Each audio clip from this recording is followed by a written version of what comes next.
Hello friends, स्वागत है आपका अपने YouTube channel quick exam A to Z में। फ्रेंड्स, हम लोगों ने सीरीज संविधान हमारी पहचान के पार्ट 2 में प्रियम्बल के बारे में और विश्व के अन्य देशों के संविधान से जो विषय लिए गए हैं उनके बारे में बात की थी और क्वेश्चंस को सॉल्व किया था। बट फ्रेंड्स, हम लोग आज पार्ट 3 में क्या डिस्कस करने वाले हैं। आज हम लोग डिस्कस करेंगे कि संविधान में कितनी अनुसूचियों को शामिल किया गया है। कहने का मतलब संविधान में शामिल अनुसूचियों के बारे में, और लौह पुरुष ने क्या खूब निभाया अपना कर्तव्य।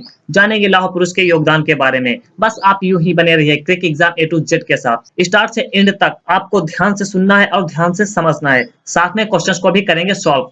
इससे पहले यदि आप हमारे YouTube channel quick exam A to Z पे नए हैं तो आप इसे सब्सक्राइब करें, साथ में बेल आइकॉन को भी प्रेस करें ताकि हमारे आने वाली वीडियोस की नोटिफिकेशन मिले आपको सबसे पहले। तो चलिए फ्रेंड्स, बिना वक्त गंवाए स्टार्ट करते हैं।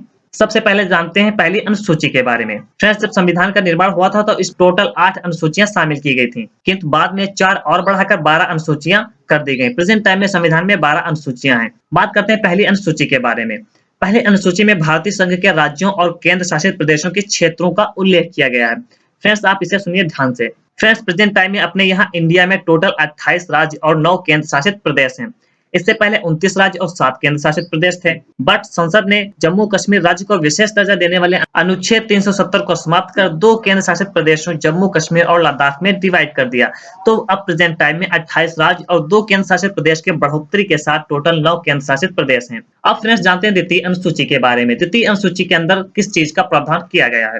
द्वितीय अनुसूची में भारतीय राज्य व्यवस्था के विभिन्न पदाधिकारियों जैसे राष्ट्रपति, राज्यपाल, लोकसभा अध्यक्ष और उपाध्यक्ष, राज्यसभा के सभापति और उपसभापति, विधानसभा के अध्यक्ष और उपाध्यक्ष, उच्चतम न्यायालय के न्यायाधीश और उच्च न्यायालय के न्यायाधीश, इन जैसे तमाम लोगों को दिए जाने वाले वेतन, भत्ते और पेंशन आदि का उल्लेख किया गया है। अब फ्रेंड्स, जानते हैं तृतीय अनुसूची के बारे में। तृतीय अनुसूची में विभिन्न पदाधिकारियों जैसे राष्ट्रपति, उपराष्ट्रपति, प्रधानमंत्री, मंत्री, उच्चतम एवं उच्च न्यायालयों के न्यायाधीशों द्वारा पद ग्रहण के समय ली जाने वाली शपथ का उल्लेख किया गया है। अब फ्रेंड्स, जानते हैं चौथी अनुसूची के बारे में।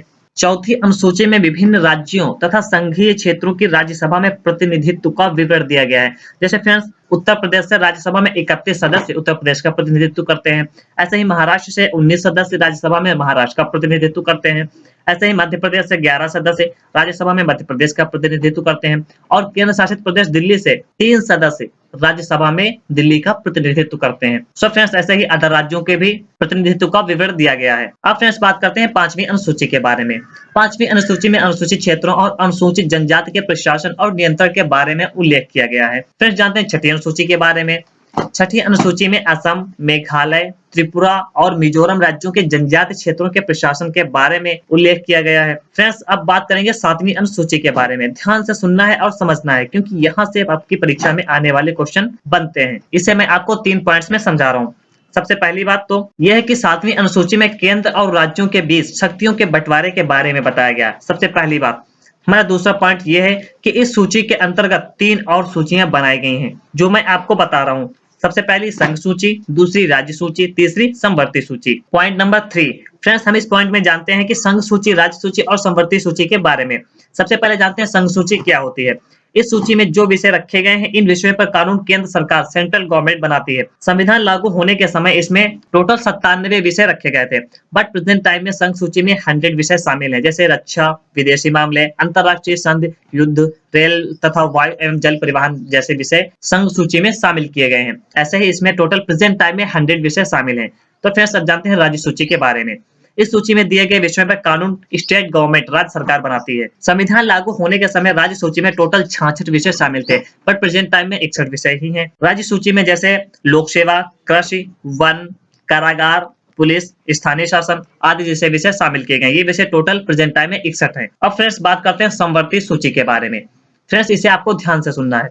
समवर्ती सूची के अंतर्गत दिए गए विषयों पर केंद्र और राज्य दोनों सरकारें कानून बना सकती हैं। बट फ्रेंड्स, कभी ऐसा भी हो सकता है कि एक ही विषय पर दोनों सरकारें कानून बनाएं। तो फ्रेंड्स, दोनों सरकारों के बीच मतभेद उत्पन्न हो जाएंगे। सेंट्रल गवर्नमेंट कहेगी कि नहीं, हमारा बनाया हुआ कानून मान्य है, जबकि स्टेट गवर्नमेंट कहेगी नहीं, हमारा बनाया हुआ कानून मान्य है। तो फ्रेंड्स, ये मतभेद उत्पन्न ना हो, तो इसीलिए इसी समवर्ती सूची में ये भी बताया गया है कि दोनों सरकारों के कानून का विषय समान होने पर केंद्र सरकार द्वारा बनाया गया कानून ही मान्य होगा। राज्य सरकार द्वारा बनाया गया कानून केंद्र सरकार द्वारा उसी विषय पर बनाए गए कानून के साथ ही समाप्त हो जाएगा। प्रेजेंट टाइम में समवर्ती सूची में टोटल 52 विषय शामिल हैं जिन पर केंद्र या राज्य सरकार कानून बना सकती है। लेकिन इससे पहले भी मैं आपको बता चुका हूं, अभी ही बताया हूं कि अगर एक ही विषय पर दोनों सरकारें कानून बनाती हैं तो सेंट्रल गवर्नमेंट का ही कानून मान्य होगा। समवर्ती सूची में शामिल विषयों में जैसे शिक्षा, जनसंख्या नियंत्रण, समाचार पत्र, कारखाना, जानवर तथा पक्षियों की सुरक्षा आदि जैसे विषय शामिल हैं। अब फ्रेंड्स बात करते हैं 8वीं अनुसूची के बारे में। 8वीं अनुसूची में भारत की 22 भाषाओं का उल्लेख किया गया है। मूल रूप से 8वीं अनुसूची में 14 भाषाएं ही शामिल थी, किंतु इसमें 8 भाषाओं को और शामिल करने पर टोटल 22 भाषाएं हो गई हैं, जिनमें 21वां संविधान संशोधन 1967 द्वारा सिंधी को शामिल किया गया। फिर इसमें 71वां संविधान संशोधन 1992 में किया गया, तो इसमें कोंकणी, नेपाली, मणिपुरी भाषा को शामिल किया गया। फिर ऐसे ही 92वां संविधान संशोधन 2003 में किया गया। इसके थ्रू मैथिली, संथाली, डोगरी और बोडो को शामिल किया गया। अब फ्रेंड्स जानते हैं 9वीं अनुसूची के बारे में। 9वीं अनुसूची में राज्य द्वारा संपत्ति के अधिग्रहण की विधियों का उल्लेख किया गया है। 9वीं अनुसूची को प्रथम संविधान संशोधन अधिनियम 1951 के द्वारा संविधान में जोड़ा गया था। इस अनुसूची में सम्मिलित विषयों को न्यायालय में चुनौती नहीं दी जा सकती, बट 11 जनवरी 2007 को संविधान पीठ के एक निर्णय के अनुसार इस सूची में सम्मिलित कानून को इस आधार पर चुनौती दी जा सकती है कि वह मौलिक अधिकारों का उल्लंघन करता है। अब फ्रेंड्स बात करते हैं 10वीं अनुसूची के बारे में। 10वीं अनुसूची में दल बदल संबंधित प्रावधानों का उल्लेख किया गया है।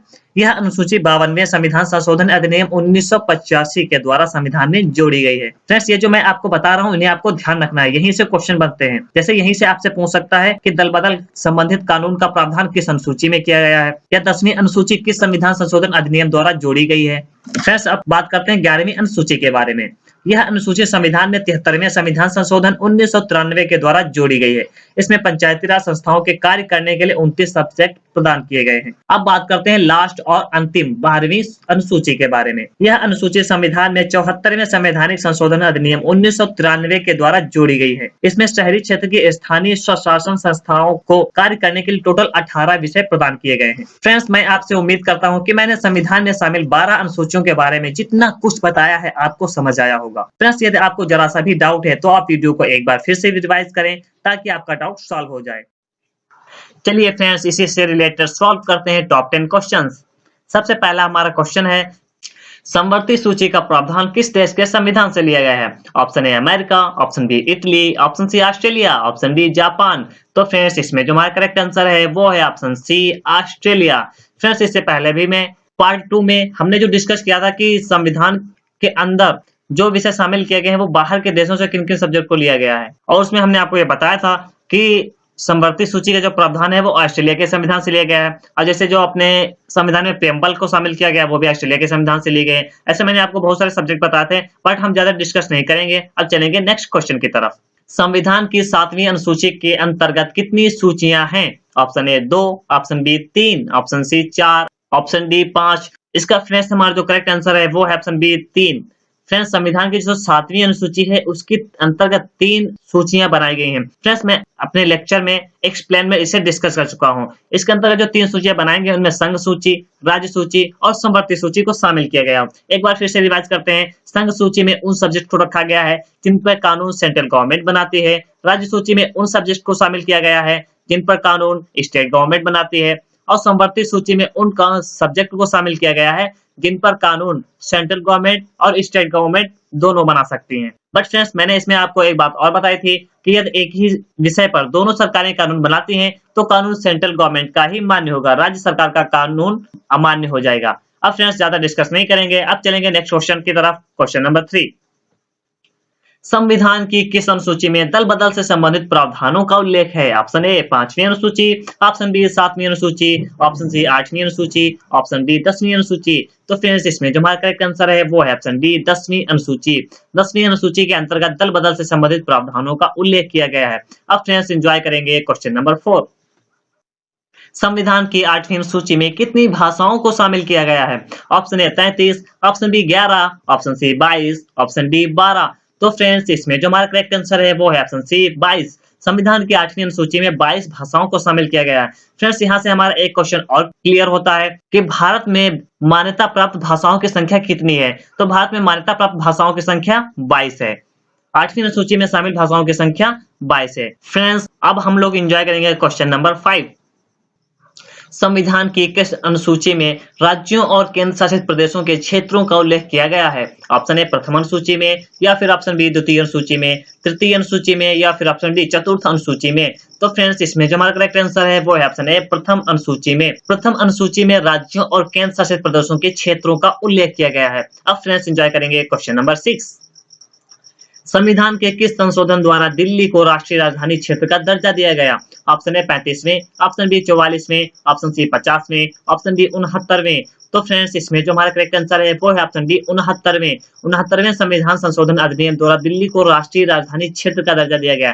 फ्रेंड्स इसे आपको एकदम अपने माइंड में कंठस्थ कर लेना है, ध्यान रखना है। अब फ्रेंड्स एंजॉय करेंगे क्वेश्चन नंबर 7।